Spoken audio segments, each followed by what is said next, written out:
नमस्कार, ये आकाशवाणी है। अभी आप सानु शर्मा से समाचार सुनेंगे।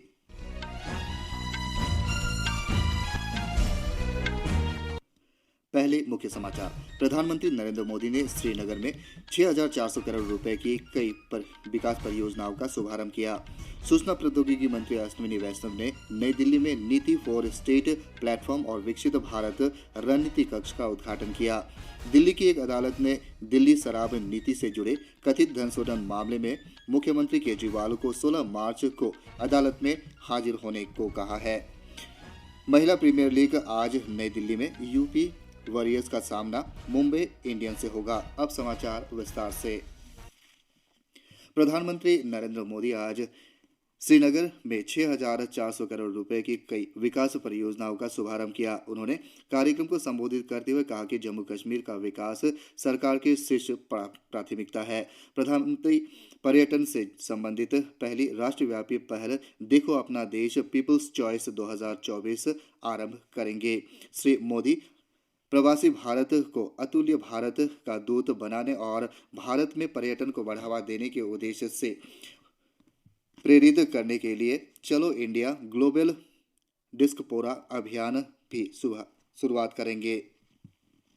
सूचना प्रौद्योगिकी मंत्री अश्विनी वैष्णव ने कहा है कि अगले 5 वर्षों में सरकार का फोकस विनिर्माण क्षेत्र में रहेगा, क्योंकि इसमें रोजगार सृजन की काफी अधिक संभावनाएं हैं। वे आज नई दिल्ली में नीति फॉर स्टेट प्लेटफॉर्म और विकसित भारत रणनीति कक्ष के उद्घाटन के पश्चात उपस्थित जन समुदाय को संबोधित कर रहे थे।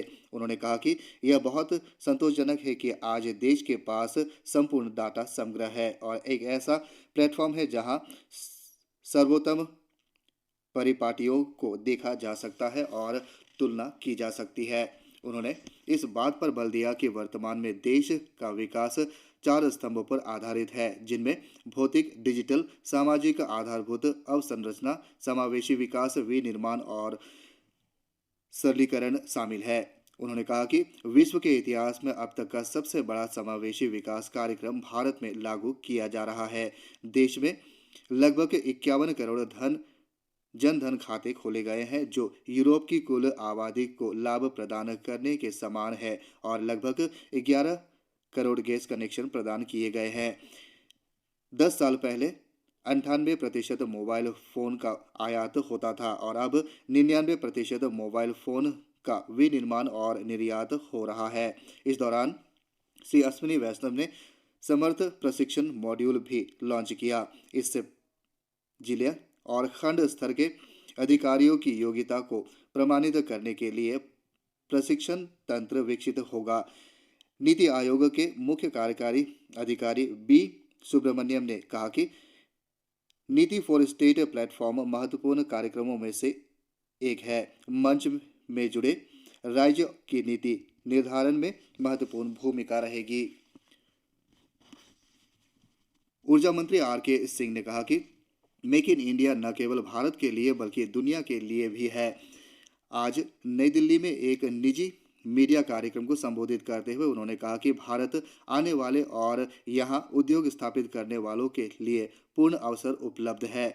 उन्होंने कहा कि विश्व चीन के समान विकल्प ढूंढ रहा है और भारत इस मांग को पूर्ण करना चाहता है। उन्होंने कहा कि भारतीय उद्योगों को बाहरी बाजारों में प्रतिस्पर्धा करने और निर्यात करने में सक्षम होने की जरूरत है, क्योंकि कोई भी देश पूरी तरह से आत्मनिर्भर नहीं हो सकता। उन्होंने उद्योग प्रतिनिधियों से उचित मूल्य निर्धारण के साथ साथ विश्व स्तर की प्रतिस्पर्धा के लिए अपने उत्पादों की गुणवत्ता में सुधार करने का आग्रह किया।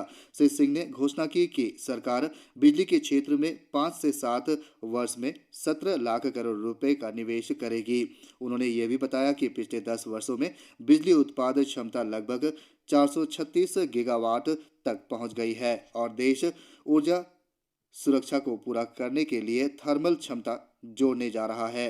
उन्होंने उल्लेख किया कि सरकार 4,000 मेगावाट भंडारण क्षमता के लिए बोली लगाएगी और पहले ही विभिन्न चरणों में लगभग 50 गीगावाट अब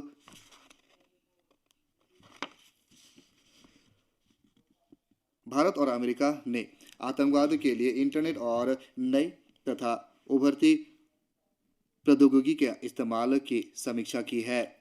दोनों देशों ने अंतर्राष्ट्रीय स्तर पर आतंकवादियों की सक्रियता, आतंकियों की भर्ती, आतंकी गतिविधियों के लिए वित्तीय पोषण और कट्टरपन तथा हिंसक उग्रवाद से संबंधित मुद्दों पर चर्चा की। उन्होंने कल वाशिंगटन में 20वीं भारत अमेरिका आतंकरोधी संयुक्त कार्य समूह की बैठक की। आतंकवाद से निपटने के लिए अमेरिकी समन्वयक राजदूत एलिजाबेथ रिचर्ड और विदेश मंत्रालय में संयुक्त सचिव के.डी. अग्रवाल ने बैठक में अपने अपने प्रतिनिधि मंडलों का नेतृत्व किया। संयुक्त वक्तव्य में दोनों पक्षों ने सूचना साझा करने, क्षमता बढ़ाने और इन खतरों से निपटने के प्रयास जारी रखने के प्रति वचनबद्ध व्यक्त की। भारत और अमेरिका में मुंबई के 26/11 और पठानकोट आतंकी हमले के अपराधियों को पर कानूनी कार्रवाई पर आह्वान भी किया। दोनों देशों ने अल-कायदा, ISIS जैसे मोहम्मद और लश्कर तैयबा समेत सभी आतंकी समूहों के खिलाफ ठोस कार्रवाई करने की भी बात कही। दिल्ली की एक अदालत ने दिल्ली शराब नीति से जुड़े कथित धन शोधन मामले में दिल्ली के मुख्यमंत्री अरविंद केजरीवाल को नए सिरे से समन भेजा है। श्री केजरीवाल को 16 मार्च को अदालत में हाजिर होने के लिए कहा गया है। प्रवर्तन निदेशालय की शिकायत के आधार पर अदालत का यह आदेश आया है। निदेशालय ने अपनी शिकायत में कहा था कि दिल्ली के मुख्यमंत्री शराब नीति से जुड़े मामले में भेजे गए समन का पालन नहीं कर रहे हैं। दिल्ली की आबकारी नीति मामले में प्रवर्तन निदेशालय ने धन शोधन रोकथाम कानून की धारा 50 के अंतर्गत दायर आरोप पत्र में अब अनेक बार श्री केजरीवाल का उल्लेख किया है। निदेशालय का आरोप है कि 2021-22 में दिल्ली सरकार की आबकारी नीति की तैयारी के दौरान श्री केजरीवाल अन्य आरोपियों के संपर्क में थे। महिला प्रीमियर लीग क्रिकेट में आज दिल्ली में यूपी वॉरियर्स का सामना मुंबई इंडियंस से होगा। मैच शाम 7:30 बजे से शुरू होगा। कल रात गुजरात जायंट्स ने रॉयल चैलेंजर्स बेंगलोर को 19 रन से हराकर टूर्नामेंट में अपनी पहली जीत दर्ज की। गुजरात जायंट्स ने 20 ओवर में 5 विकेट पर 199 रन बनाए। जवाब में रॉयल चैलेंजर्स बेंगलोर की टीम 8 विकेट पर 180 रन बना पाई।